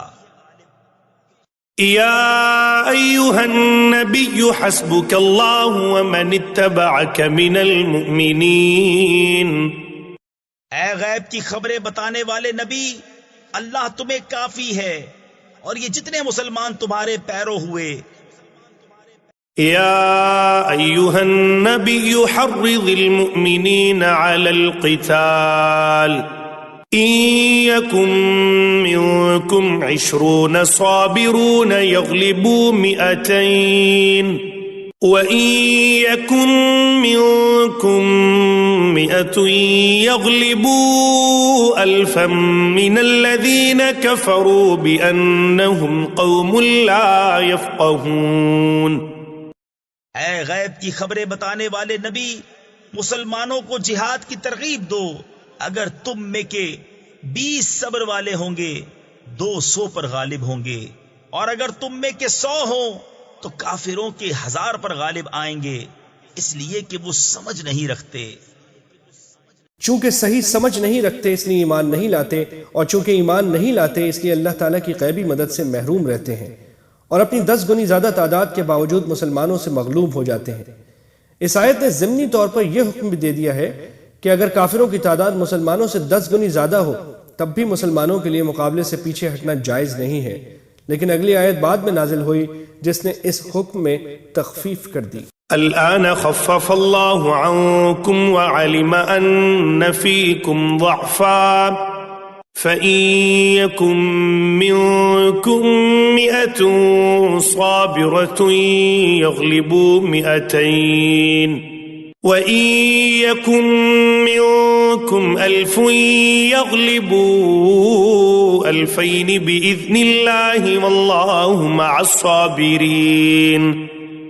اب اللہ نے تم پر سے تخفیف فرما دی، اور اسے معلوم ہے کہ تم کمزور ہو، تو اگر تم میں 100 صبر والے ہوں 200 پر غالب آئیں گے، اور اگر تم میں کے 1000 ہوں تو 2000 پر غالب ہوں گے، اللہ کے حکم سے، اور اللہ صبر والوں کے ساتھ ہے۔ یہ حکم بعد میں آیا اور اس نے تخفیف کر دی کہ اگر دشمن کی تعداد مسلمانوں سے دگنی تک ہو تو پیچھے ہٹنا جائز نہیں ہے، البتہ اگر تعداد اس سے زیادہ ہو تو پیچھے ہٹنے کی گنجائش ہے۔ اس طرح اس آیت نے اس حکم کی تفصیل بیان فرما دی ہے جو پیچھے آیت نمبر 15-16 میں دیا گیا تھا۔ ما كان لنبي أن يكون له أسرى حتى يثخن في الأرض تريدون عرض الدنيا والله يريد الآخرة والله عزيز حكيم۔ کسی نبی کو لائق نہیں کہ کافروں کو زندہ قید کرے جب تک زمین میں ان کا خون خوب نہ بہائے۔ تم لوگ دنیا کا مال چاہتے ہو اور اللہ آخرت چاہتا ہے، اور اللہ غالب حکمت والا ہے۔ جنگ بدر میں 70 قریشی افراد گرفتار ہوئے تھے۔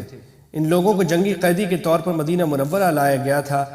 حضرت صلی اللہ علیہ وسلم نے ان کے بارے میں صحابہ کرام سے مشورہ فرمایا کہ ان سے کیا سلوک کیا جائے۔ بعض صحابہ کرام مثلا حضرت عمر رضی اللہ تعالیٰ عنہ کی رائے یہ تھی کہ ان کو قتل کر دیا جائے، کیونکہ انہوں نے مسلمانوں پر جو مظالم ڈھائے ہیں ان کی بنا پر ان کا عبرتناک انجام ہونا چاہیے۔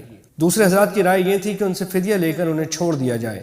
فدیہ اس مال کو کہا جاتا ہے جو کسی جنگی قیدی سے اس کی آزادی کے بدلے طلب کیا جائے۔ چونکہ زیادہ تر صحابہ اس دوسری رائے کے حق میں تھے، اس لیے حضرت صلی اللہ علیہ وسلم نے اسی کے مطابق فیصلہ فرمایا اور ان سب قیدیوں سے فدیہ لے کر انہیں چھوڑ دیا گیا۔ اس پر یہ آیت نازل ہوئی جس نے اس فیصلے پر ناپسندیدگی کا اظہار فرمایا، اور اس کی وجہ یہ بتائی گئی کہ جنگ بدر کا سارا مقصد یہ تھا کہ ایک مرتبہ کفار کی طاقت اور شوکت کا زور اچھی طرح ٹوٹ جائے، اور جن لوگوں نے سالہ سال تک دین حق کا نہ صرف راستہ روکنے کی کوشش کی ہے بلکہ مسلمانوں پر وحشیانہ ظلم ڈھائے ہیں، ان پر ایک مرتبہ مسلمانوں کی دھاک بیٹھ جائے۔ اس کے لیے ضروری تھا کہ ان لوگوں کے ساتھ کوئی نرمی کا معاملہ کرنے کے بجائے ان سب کو قتل کیا جاتا، تاکہ یہ واپس جا کر مسلمانوں کے لیے خطرہ بھی نہ بن سکتے اور ان کے عبرتناک انجام سے دوسروں کو بھی سبق ملتا۔ یہاں یہ واضح رہے کہ جنگی قیدیوں کو آزاد کرنے پر ناپسندیدگی کا یہ اظہار جنگ بدر کے وقت مذکورہ مصلحت کی بنا پر کیا گیا تھا۔ بعد میں سورہ محمد کی آیت نمبر 4 میں اللہ تعالیٰ نے واضح فرمایا کہ اب چونکہ کفار کی جنگی طاقت ٹوٹ چکی ہے، اس لیے اب نہ صرف فدیہ لے کر بلکہ بغیر فدیے کے محض احسان کے طور پر بھی جنگی قیدیوں کو آزاد کیا جا سکتا ہے۔ لولا كتاب من الله سبق لمسكم فيما أخذتم عذاب عظيم۔ اگر اللہ پہلے ایک بات لکھ نہ چکا ہوتا تو اے مسلمانوں، تم نے جو کافروں سے بدلے کا مال لے لیا اس میں تم پر بڑا عذاب آتا۔ پہلے لکھے ہوئے حکم سے مراد بعض مفسرین نے تو وہ حکم لیا ہے جو پیچھے آیت 33 میں گزرا ہے کہ حضرت صلی اللہ علیہ وسلم کے ہوتے ہوئے اللہ تعالیٰ کا کوئی عذاب نہیں آ سکتا، اور دوسرے مفسرین نے اس کے یہ معنی بیان کیے ہیں کہ ان قیدیوں میں سے بعض حضرات کا مسلمان ہو جانا اللہ تعالیٰ نے مقدر میں لکھا ہوا تھا، وہ نوشتہ تقدیر مراد ہے، اور مطلب یہ ہے کہ اس وجہ سے اللہ تعالیٰ نے اس فیصلے پر مسلمانوں کو کوئی سزا نہیں دی کہ ان قیدیوں میں سے کچھ لوگ مسلمان ہونے والے تھے، ورنہ فیصلہ اصولی طور پر ناپسندیدہ تھا۔ فَكُلُوا مِمَّا غَنِمْتُمْ حَلَالًا طَيِّبًا وَاتَّقُوا اللَّهَ إِنَّ اللَّهَ غَفُورٌ رَحِيمٌ۔ تو کھاؤ جو غنیمت تمہیں ملی، حلال پاکیزہ، اور اللہ سے ڈرتے رہو، بے شک اللہ بخشنے والا مہربان ہے۔ چونکہ جنگی قیدیوں کے بارے میں یہ فیصلہ کثرت رائے اور حضرت صلی اللہ علیہ وسلم کی تصدیق سے ہو چکا تھا، اس لیے ناپسندیدگی کے اظہار کے باوجود اللہ تعالیٰ نے ان آیات میں مسلمانوں کی معافی کا بھی اعلان فرمایا ہے، اور یہ بھی اجازت دی کہ جو مال فدیے میں حاصل ہوا ہے وہ حلال طیب ہے اور مسلمان اسے اپنے استعمال میں لا سکتے ہیں۔ یا ایہا النبی قل لمن فی ایدیکم من الاسراء یعلم اللہ فی قلوبکم خیرا یؤتکم خیرا مما اخذ منکم ویغفر لکم واللہ غفور رحیم۔ اے غیب کی خبریں بتانے والے نبی، جو قیدی تمہارے ہاتھ میں ہیں ان سے فرماؤ اگر اللہ نے تمہارے دلوں میں بھلائی جانی تو جو تم سے لیا گیا اس سے بہتر تمہیں عطا فرمائے گا اور تمہیں بخش دے گا، اور اللہ بخشنے والا مہربان ہے۔ بھلائی دیکھنے سے مراد یہ ہے کہ جن لوگوں نے مسلمان ہونے کا اعلان کیا ہے وہ خلوص دل کے ساتھ ہو، کوئی شرارت نہ ہو۔ اس صورت میں ان سے وعدہ کیا گیا ہے کہ انہوں نے اپنی آزادی کے لیے فدیے میں جو کچھ خرچ کیا ہے اس سے بہتر بدلہ انہیں دنیا یا آخرت میں دے دیا جائے گا۔ چنانچہ حضرت صلی اللہ علیہ وسلم کے چچا حضرت عباس رضی اللہ تعالی عنہ، جو اس وقت تک مسلمان نہیں ہوئے تھے اور بدر کی جنگ میں قید ہو گئے تھے، انہوں نے آپ سے عرض کیا تھا کہ میں مسلمان ہونا چاہتا تھا مگر میرے قبیلے کے لوگوں نے مجھے جنگ میں آنے پر مجبور کر دیا۔ حضرت صلی اللہ علیہ وسلم نے فرمایا کہ بہرحال جو فدیہ دینا طے ہوا ہے وہ تو تمہیں دینا ہوگا، اور اپنے بھتیجوں عقیل اور نوفل کا فدیہ بھی تم دو۔ انہوں نے کہا کہ اتنی رقم میں کہاں سے لاؤں؟ حضرت صلی اللہ علیہ وسلم نے فرمایا کہ وہ رقم کہاں ہے جو تم اپنی اہلیہ ام الفضل کے پاس خفیہ طور پر چھوڑ کر آئے ہو؟ حضرت عباس نے یہ سنا تو ہکا بکا رہ گئے، کیونکہ اس بات کا علم ان کے اور ان کی اہلیہ کے سوا کسی کو نہیں تھا۔ اس موقع پر انہوں نے کہا کہ میں گواہی دیتا ہوں کہ آپ اللہ کے رسول ہیں۔ بعد میں حضرت عباس فرمایا کرتے تھے کہ جتنا کچھ میں نے فدیہ میں دیا تھا واقعی اس سے کہیں زیادہ اللہ تعالیٰ نے مجھے دے دیا ہے۔ وَإِن يُرِيدُوا خِيَانَتَكَ فَقَدْ خَانُوا اللَّهَ مِن قَبْلُ فَأَمْكَنَ مِنْهُمْ وَاللَّهُ عَلِيمٌ حَكِيمٌ۔ اور اے محبوب، اگر وہ تم سے دغا چاہیں گے تو اس سے پہلے اللہ ہی کی خیانت کر چکے ہیں جس پر اس نے اتنے تمہارے قابو میں دے دیے، اور اللہ جاننے والا حکمت والا ہے۔ ان الذين آمنوا وهاجروا وجاهدوا بأموالهم وأنفسهم في سبيل الله والذين آووا ونصروا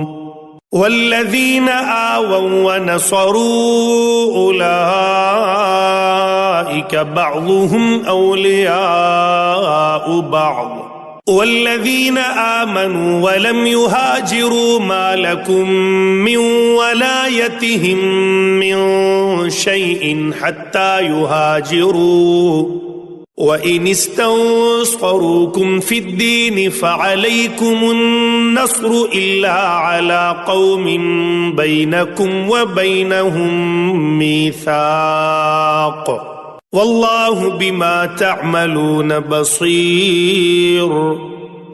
بے شک جو ایمان لائے اور اللہ کے لیے گھر بار چھوڑے اور اللہ کی راہ میں اپنے مالوں اور جانوں سے لڑے، اور وہ جنہوں نے جگہ دی اور مدد کی وہ ایک دوسرے کے وارث ہیں، اور وہ جو ایمان لائے اور ہجرت نہ کی تمہیں ان کا ترکہ کچھ نہیں پہنچتا جب تک ہجرت نہ کریں، اور اگر وہ دین میں تم سے مدد چاہیں تو تم پر مدد دینا واجب ہے، مگر ایسی قوم پر کہ تم میں ان میں معاہدہ ہے اور اللہ تمہارے کام دیکھ رہا ہے۔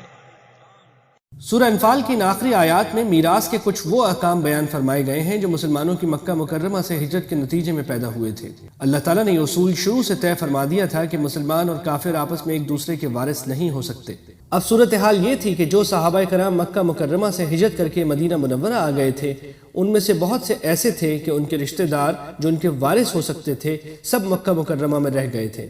ان میں سے اکثر تو وہ تھے جو کافر تھے اور مسلمان ہی نہیں ہوئے تھے۔ وہ مسلمانوں کے اس لیے وارث نہیں ہو سکتے تھے کہ ان کے درمیان کفر اور ایمان کا فاصلہ حائل تھا۔ چنانچہ ان آیات نے واضح طور پر بتا دیا کہ نہ وہ مسلمانوں کے وارث ہو سکتے ہیں اور نہ مسلمان ان کے وارث ہو سکتے ہیں۔ اور مہاجرین کے کچھ ایسے رشتہ دار بھی تھے جو مسلمان تو ہو گئے تھے لیکن انہوں نے مدینہ منورہ کی طرف ہجرت نہیں کی تھی۔ ان کے بارے میں بھی اس آیت نے حکم دیا ہے کہ مہاجر مسلمانوں کا ان سے بھی وراثت کا کوئی رشتہ نہیں ہو سکتا۔ اس کی ایک وجہ تو یہ تھی کہ اس وقت تمام مسلمانوں کے ذمہ فرض تھا کہ وہ مکہ مکرمہ سے ہجرت کریں، اور انہوں نے ہجرت نہ کر کے اس فریضے کو ابھی تک ادا نہیں کیا تھا۔ اور دوسری وجہ یہ تھی کہ مہاجر مسلمان مدینہ منورہ میں تھے جو دارالاسلام تھا، اور وہ حضرات مکہ مکرمہ میں تھے جو اس وقت دارالحرب تھا، اور دونوں کے درمیان بڑی رکاوٹیں حائل تھیں۔ باہر صورت مہاجر مسلمانوں کے جو رشتہ دار مکہ مکرمہ میں رہ گئے تھے، چاہے وہ مسلمان ہوں یا غیر مسلم، ان کے ساتھ مہاجرین کا وراثت کا رشتہ ٹوٹ چکا تھا، جس کا نتیجہ یہ تھا کہ اگر ان کا کوئی رشتہ دار مکہ مکرمہ میں فوت ہوتا تو اس کے ترکے میں ان مہاجرین کا کوئی حصہ نہیں ہوتا تھا، اور اگر ان مہاجرین میں سے کوئی مدینہ منورہ میں فوت ہوتا تو اس کی میراث میں اس کے مکی رشتہ داروں کا کوئی حصہ نہیں ہوتا تھا۔ دوسری طرف جو مہاجرین مدینہ منورہ آ کر آباد ہوئے تھے ان کو انصار مدینہ نے اپنے گھروں میں ٹھہرایا تھا۔ حضرت صلی اللہ علیہ وسلم نے ہر مہاجر صحابی کا کسی انصاری صحابی سے بھائی چارہ قائم کر دیا تھا جسے مواخات کہا جاتا ہے۔ اس آیت کریمہ نے یہ حکم دیا ہے کہ اب مہاجرین کے وارث ان کے مکی رشتہ داروں کے بجائے وہ انصاری صحابہ کرام ہوں گے جن کے ساتھ ان کی مواخات قائم کی گئی ہے، یعنی جن مسلمانوں نے ابھی تک ہجرت نہیں کی، اگرچہ وہ مہاجرین کے وارث نہیں ہیں لیکن چونکہ بہرحال مسلمان ہیں، اس لیے اگر کافروں کے خلاف مسلمانوں سے کوئی مدد مانگیں تو مہاجر مسلمانوں پر واجب ہے کہ ان کی مدد کریں۔ البتہ ایک صورت ایسی بیان کی گئی ہے جس میں اس طرح کی مدد کرنا مہاجر مسلمانوں کے لیے جائز نہیں ہے، اور وہ یہ کہ جن کافروں کے خلاف وہ مدد مانگ رہے ہوں ان سے مہاجر مسلمانوں کا کوئی جنگ بندی کا معاہدہ ہو چکا ہو۔ ایسی صورت میں اگر وہ اپنے مسلمان بھائیوں کا ساتھ دیتے ہوئے ان کے خلاف کوئی کارروائی کریں گے تو یہ بدعہدی ہوگی، اس لیے ایسی مدد کو ناجائز قرار دیا گیا ہے۔ اس سے اندازہ لگایا جا سکتا ہے کہ غیر مسلموں کے ساتھ جب کوئی معاہدہ ہو جائے تو اپنے مسلمان بھائیوں کی مدد کے لیے بھی اس کی خلاف ورزی کو اسلام نے جائز نہیں رکھا۔ چنانچہ صلح حدیبیہ کے مواقع پر کئی واقعات ایسے پیش آئے کہ کفار کے ہاتھوں پسے ہوئے مسلمانوں نے حضرت صلی اللہ علیہ وسلم سے کفار قریش کے خلاف مدد مانگی، اور مسلمانوں کا دل بےتاب تھا کہ ان کی مدد کریں، مگر چونکہ قریش کے لوگوں سے معاہدہ ہو چکا تھا اس لیے ان کے صبر و ضبط کا بہت کڑا امتحان پیش آیا، اور حضرت صلی اللہ علیہ وسلم کے حکم کے تحت وہ اس امتحان میں ثابت قدم رہے۔ والذين كفروا بعضهم أولياء بعض إلا تفعلوه تكن فتنة في الأرض وفساد كبير۔ اور کافر آپس میں ایک دوسرے کے وارث ہیں، ایسا نہ کرو گے تو زمین میں فتنہ اور بڑا فساد ہوگا۔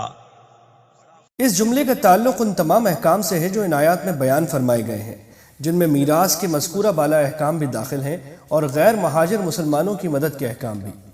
تنبیہ یہ کی جا رہی ہے کہ ان احکام کی خلاف ورزی سے زمین میں فتنہ اور فساد پھیلے گا۔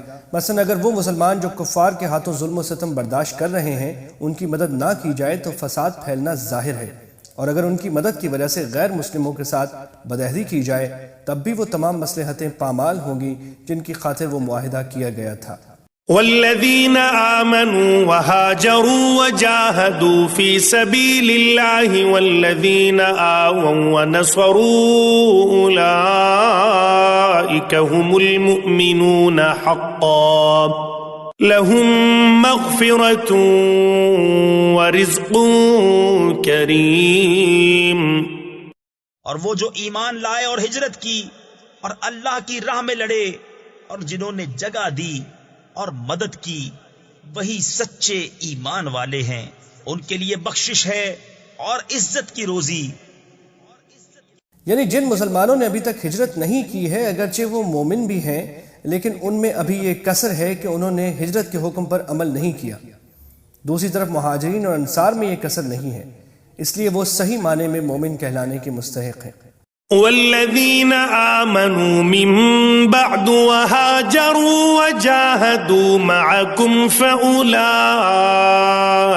منكم وأولو الأرحام بعضهم أولى ببعض في كتاب الله إن الله بكل شيء عليم۔